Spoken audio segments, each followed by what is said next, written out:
Donc dans le cadre d'une facette articulaire qui serait limitée en extension au niveau lombaire, et si on a un patient qui présente par exemple une prothèse de hanche ou un autre souci qui nous empêcherait d'utiliser la technique du Charleston, on peut faire une technique similaire de traitement avec le patient en assis. Donc on peut se placer sur le côté du patient et venir placer sa jambe, sa cuisse sur notre cuisse à nous.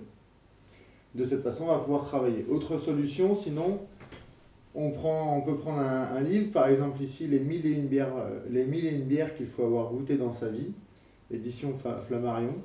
On a déjà noté celles qui sont les meilleures si ça vous intéresse. Et on va mettre ça sous la hanche du patient. Voilà, de façon à surélever un petit peu. Il y en a trop des bières.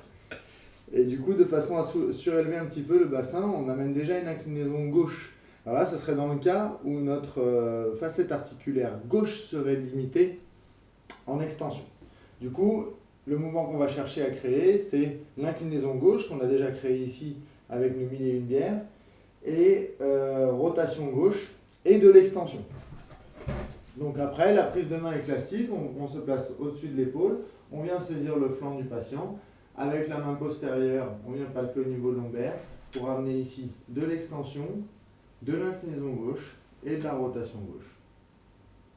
Voilà, on peut faire une méthode de contracteur lâché, donc on demande au patient d'avancer son épaule gauche, on retient, on relâche et on amène un petit peu plus d'inclinaison et de rotation.